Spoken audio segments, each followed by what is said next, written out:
Well, everybody, welcome back to the Trig Posse. Joy goes TV on this beautiful Monday. Yay, yay. It is Monday, last day of July 31st, here from the Trig Studios, Long Beach, California. Welcome back to my channel. This episode talking about the tortured artist's blessing and gift. The curse of being a creative. If you're a creative, but you got to still pay the bills, but you are a creative and you have to pay the bills. If you're an Enneagram 3 or 4, maybe a 2, you know what I'm talking about. So welcome back, and looking forward to discussing this pretty deep and emotional, and I guess it's a complicated reality for us creatives. So I was listening to will.i.am, an interview of will.i.am, talking about guilt, depression, anxiety, creativity. And it just, of course, got me thinking about very similar topics, not only for me, but for all of us creatives, especially in the faith, Jesus space, church people, church leaders, just followers of Jesus. And how I think that creatives, we always are going to get a bad rap. Even among ourselves, we will tend to fight and not get along. But when we do come together, magic happens. Like many of you, I've been a creative my whole life, and I like will.i.am, who was talking about his mom. And for me, it was very similar as my mom and dad. My dad was a creative. He was a musician, worship leader, pastor, singer, vocalist. I have his record right outside in my studio of him with his headphones and his quartet, his brother, his cousin, and a friend recording in the studio back in 1970. So this is now, 50 years ago? Those are the memories that I have of my father, of him being on the cover of his record of vinyl, of course, them there with his family again, with all white shirts, and I think there were brown pants. And they redid all the traditional hymns in with modern technology and instrumentation using electric guitars. I mean, this is 1970 in the church in Nicaragua. I mean, and my uncle, Saul, he was the mastermind behind the whole thing. He was the arranger, the composer, the music genius. My father had all the gifts. First tenor and just a gorgeous voice that people remember to this day. And so it's in my blood, and even before that, I know all of my family on that part of the family. My dads were all jewelers, worked with gold and with construction and architects. So you had a lot of creatives. And then by the grace of God, when I was maybe 8 or 9, I paired up with this amazing, these two brothers, the twins, Los Gemelos, that were very skilled guitar players. And so they gave me my first glimpse at high quality guitar playing.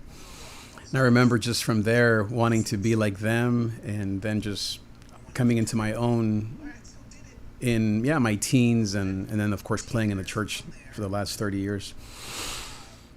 And will.i.am was talking about all of these things and how his biggest regret is that he never got married or had children. Now he's 50, and how now he's giving back and he wants to still have kids and wants to still get married, but it's not too late for a man, obviously, but I mean, he will be an old dad. I'm 50, but I have 24-year-old kids, and I'm not will.i.am as far as money or success, but I definitely feel surrounded by love. But at the same time, a lot of the same feelings of not being present enough, not being in the moment, and constantly wanting, it's not even about wanting more. I liked how he was talking about how we are just futurists. If you're a creative type, if you're a 3, we are future oriented. Our orientation to time is future. And so there are certain personalities, certainly a lot of creatives, that look into the future. Not all, some are past oriented. But it's one of those things that is a curse. I remember getting into arguments at different churches because I was thinking 10 years ahead. And what I was trying to do, let's say in 1999, wasn't it wasn't for the day. It was something that I was seeing that should happen in 2005 or 2010. And so, of course, especially in the church, but really in any organization, that creates a lot of tension because people don't see what you see. And as creatives, we're not really into explaining, we're into creating. Same thing happened to me, I would say, the last 10 years is where I was again thinking of the next 10 years, the next 5 years, and people around me were seeing it as, what are we doing right now? And so you have this struggle. I would say my regret, let me actually do something really quick, excuse me, fast here.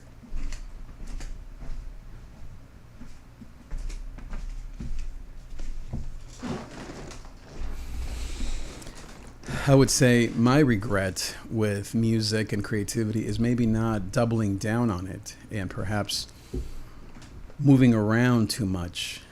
And I don't mean moving around in terms of churches or places or cities, but perhaps I would say certainly the last 10, 15 years, wanting more. Maybe that's what I mean. I wanted more than just to be a creative. I wanted to be a leader and a top man, and perhaps I didn't have enough of that, not authentic, but of that creative juice, perhaps that maybe the amount of creativity that some people seem to have, like will.i.am and Sting and all these Prince. And I'm not comparing myself to any of those guys, but it seems like perhaps they had more juice. I don't know. Maybe all that happened was meant to be and was meant to happen. Now, in our 50s, for all of us, Gen Xers, I grew up with Black Eyed Peas and will.i.am and all the rest of Fergie. Is that her name? Fergie, yeah. So what are we doing now? I'm not like him. I'm not trying to now have a family, so I'm thankful and grateful. But I think the biggest thing is to not pursue happiness and to have relationships. I think maybe where I relate to him in terms of regrets is not having enough relationships around me. Yeah, I have my beautiful family, my beautiful wife and children. But even that, of course, as I get older, my kids, that is changing. And who am I left with?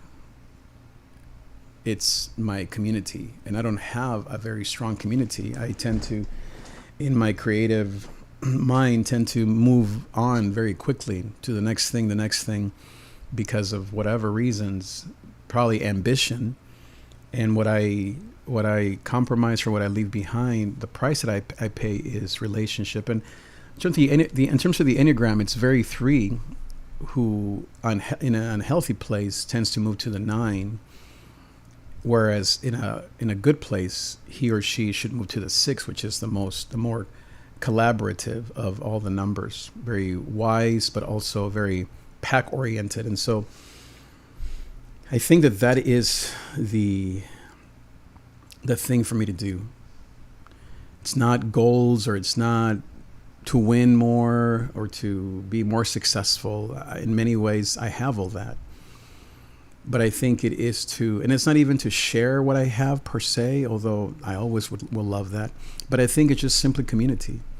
Just simply to commune with more people for no reason, but just to simply be friends, to be connected, to have relationship, to not die alone. Yeah, so I'm going to die with my wife and kids around me, but what about friends and family? Will they say, well, Trig was good, but then he was kind of spiky or itchy or a little off or a little weird or whatever, all true things? Or will they say, yeah, in spite of that, we're good friends? And I'm not saying I don't have any friends, but I think that as I get older, I definitely need to move more towards the 6 without a purpose. I remember thinking way back for many years, why hang out with this person if there's nothing to gain out of it for me or for them? Mostly for me, I'm sure. And that's what destroys or takes the air out of a lot of relationships. And it's not always true. I mean, maybe I'm selling myself too short. I've had plenty of friendships where there was genuine love. I mean, even in the last year, genuine love. No money, no reason, no fame, no glory, nothing exchanged except love. And then when those things change, that's why it hurts so much, because I did do it just for love. And yet it seemed like maybe they were doing it for climbing. I don't blame them. They're younger, and so that's part of what young people do. They're climbing the ladder. Whereas we here at 50, we are, as I said, looking for deeper things, relationship, connection. In Will.i.am's case, a wife and kids, and so as I look at the things that I'm doing now this month, it's not ironic, but as a blessing from God, a friend just texted me this morning saying, "Hey Trey, why don't we bring the band back?"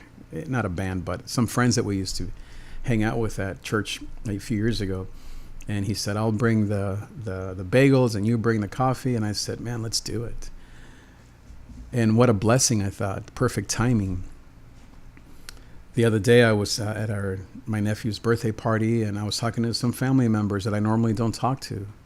And as our parents' generation dies, because that's what happens too, I realized that for me to have silly things between us as family members is silly. We need to come together and share and learn from each other, because now we are that generation that is young enough and strong enough and wise enough, mostly, to share those gifts with other people and to encourage each other, because it isn't easy at this season of life, here at midlife in our late 40s and early 50s, to know kind of what God is doing.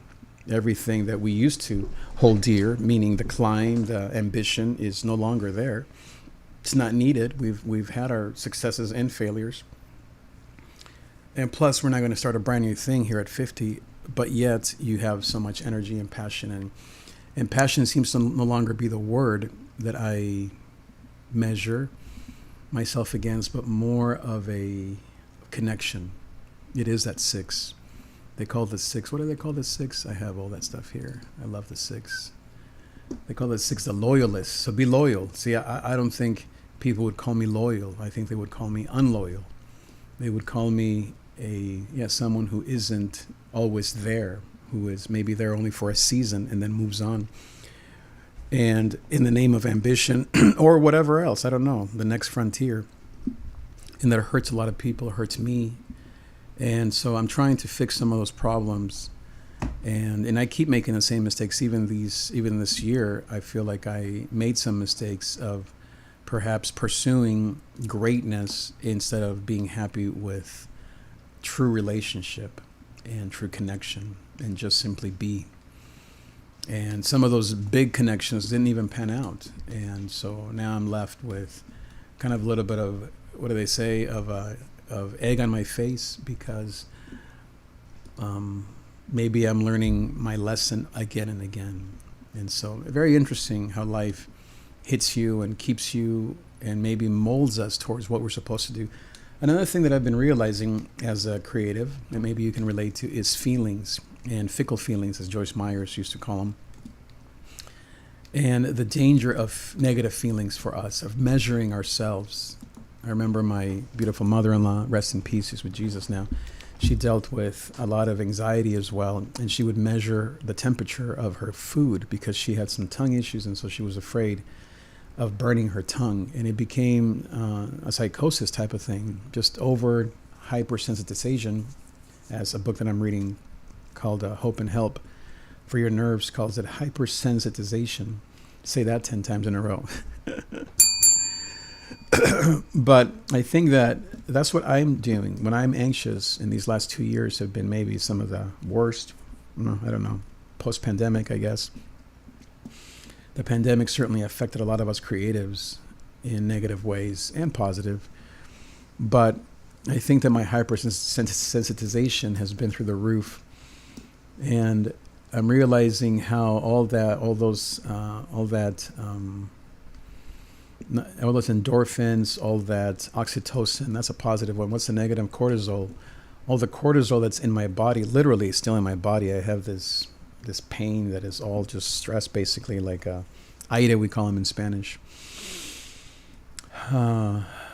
And that's because my body is tense and it won't relax because my mind is still trying to do this and that and the other, reconcile and figure things out and win and succeed and basically not surrender. Whereas I've realized that happiness isn't something to pursue for us creatives, maybe for most of us, because it keeps us from enjoying the moment. And once again, we are future-minded people, so it's a gift. And like Will.i.am was saying there are neurons, there are protons, and then there are electrons, right? I forget. I did take physics in school. And his point is that not to compromise yourself or to maybe stop being yourself, but to learn, of course, how to be a better you. And so he considers himself a proton, I believe. I don't know. Proton is positive, right? Neutron is negative, and electron is the whole thing combined, I believe, right? You can let me know in the chat. But his point is that he says how he and his girlfriend went to the beach and she wanted to just sunbathe and lay out, and he wanted to go explore the caves. And then the guy interviewing him saying, well, maybe you should have done what she wanted. And he was saying, well, no, that's not a relationship. She's not loving who I really am. And I agree with that, but at the same time, you do have to compromise. And maybe you lay out for a while and you go explore for a while. That's what our success, my wife and I, our key to success has been, is compromise, loving each other. But at the same time, I totally understand.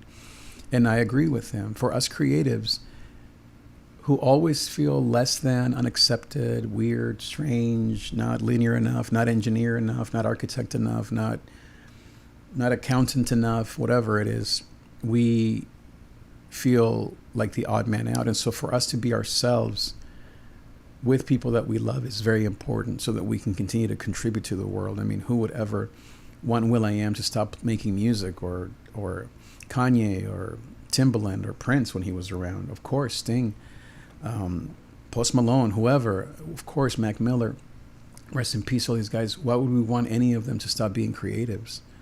We want them to keep creating because they make our world beautiful. People want me to keep creating and being me because I make things beautiful. I challenge the system. I make things as they should be, not as they are or whatever. You know, I improve things. I maximize talents.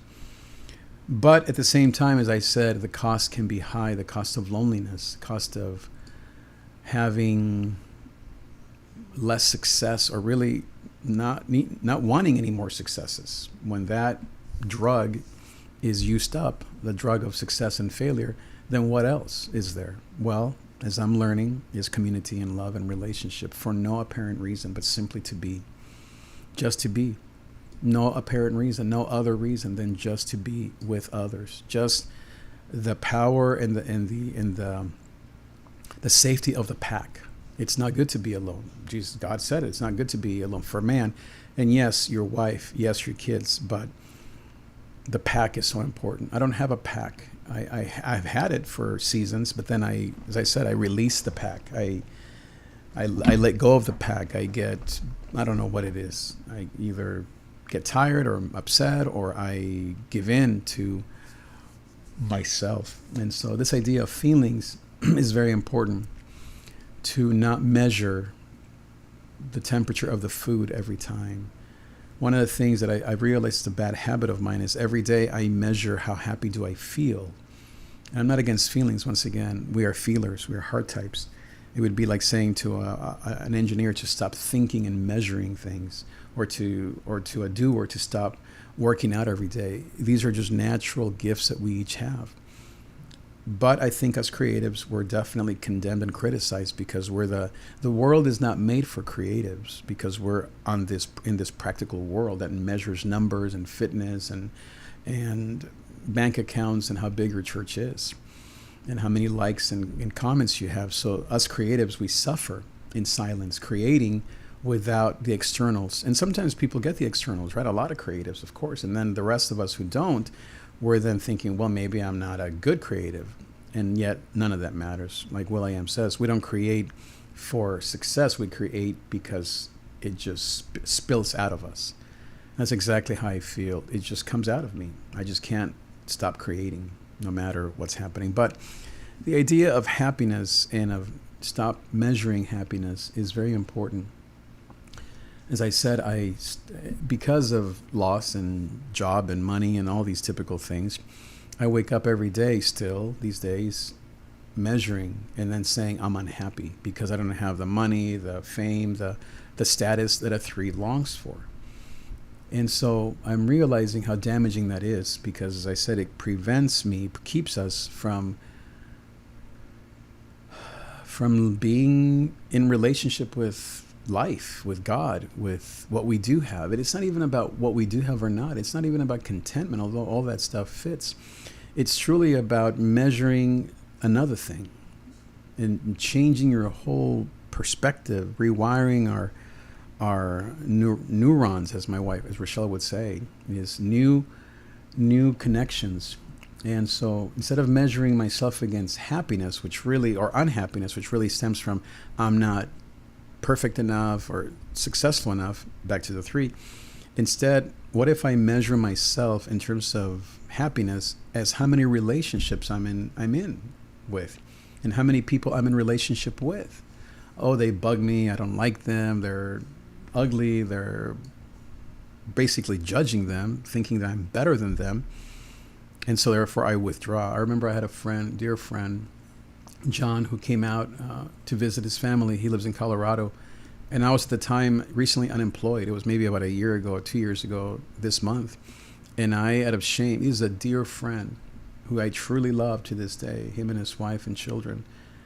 And I didn't want to meet with him. I defaulted on that friendship because I felt such shame over my lack of success. I wasn't willing or able to say, yeah, John, I'm broken. I've lost it all. And my shame kept me from having that relationship. And now it's still there, but people obviously get the point and they stop reaching out. That's the danger of being a three, a creative, is you stop connecting because you're not winning, because you're measuring yourself up against a winning and losing standard. What if instead I measured myself against connections? How deep are my connections? How many people am I connecting with every week? Being that I already have it all. And then maybe I would wake up every morning saying, not that I feel happy, but I'm connected, because fickle feelings, right? Feelings come and go. And sometimes I may not feel happy, but I am connected. And as my mother-in-law, what would I wish for? She's now with Jesus. I would wish that she would stop taking the temperature of her food, because reality is that her food was fine. But her psychosis, her mind, her nervous energy, like mine, like yours perhaps, we're constantly measuring how we're feeling. I'm not saying that it's not good to feel or to measure how you feel, because there are times that, you need a therapist, you need maybe medication, you need to change some habits. So yes, but when it is psychotic, when it is a neurotic neurosis, a constant, I can never feel happy unless I have these things, in my case, success and money and a perfect body and you name it, then it can be damaging. And so what I am learning these days in therapy and in my own growth and in prayer and conversations is, I guess, two things. First is the power of connection and how I need to invest heavily, millions of dollars, all my money into relationships that last, connections. And then second, the power of stop measuring feelings, stop taking the temperature. And to every time that happens, which is natural for us creatives and feelers and heart types, is to say, nope, that's the wrong question. It's not, am I happy? Instead is, am I connected? Am I connected? Am I pursuing connections? Am I in relationship with people that I love and who love me? Am I responding to those emails? Am I reaching out to those friends? Am I saying, yes, please come over? So speaking of that, I have a good friend who we went through some things here and there, but we're good friends. And he's coming over this week. We're going to just simply talk. And that's a beautiful thing. Maybe I mentioned it. Another friend, reached out this morning out of nowhere. I haven't seen him in maybe 3, 4, 5 years. And he just said, hey, Trig, why don't we, bring the band back, and I'll bring blah, blah. Yeah, I already mentioned that. And I said, let's do it. And so these are things that in my own devices, left to my own devices of success, I would say, what's the point? Or what project are we working on? Or whatever it is. But now it's more about, you're my friend. And I enjoyed being with you back then, and I know I will enjoy being with you today. And even if I'm failing, meaning I'm not at my best, I can still be in a relationship with you and just simply share my life with you. and let you sit with me like Job and his friends. And to be honest, because I am at a better place, I do feel more ready to welcome people. And obviously grief is grief. I mean, we just went through the loss of Rochelle's dad and mom in the last 2 years. Her dad just February 2nd, literally in 6 months, a couple days. I went through my job loss. It'll be in 2 weeks, 2 years ago. And now our beautiful dog is not well. And so there's been a lot of pain. And so it's normal to kind of gauge or to ask yourself, how am I feeling? But as I said, for us feeling types, that can be a very dangerous question. If you're constantly saying, no, I'm not happy. No, I'm not happy. And so as we grieve, as we go through some of these things, I thank God for his love in our lives, his grace. I thank God for the challenges, for my pains and my aches and my imperfections. And I thank God for this channel, whether one person or 0 people watch it. Like Will.i.am says, we create because we just create. So what we do. And I don't have a ton of verses or a sermon to preach. A lot of it is just simply me being here in an honest way and helping people, developing community. I have, as I mentioned, not only a few friends, but also a few clients that I coach with these same topics, some in their 20s, some at midlife. And it's really not about money. This is not about selling courses. This is about relationship. I truly love the people that I connect with every week. I thank you for being a part of my community, because we are exactly the same.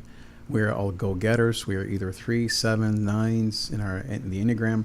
We are, or 8s, I guess. We are people who love to create, who deal with anxiety and fear and depression and all these things. And we don't want to get too low, but we sometimes do. And we evaluate the wrong things, and we overeat, and we gain weight and lose weight and look great and feel bad and all that stuff, right? The ups and downs. And I thank God for our wives, our husbands, who love us, back to the whole neuron, proton thing, who love us for who we are. And yeah, of course we compromise and we grow, and I change and adapt, and I keep growing so that Rochelle isn't always having to put up with all this. And I'm not always down. We creatives aren't always at our lowest.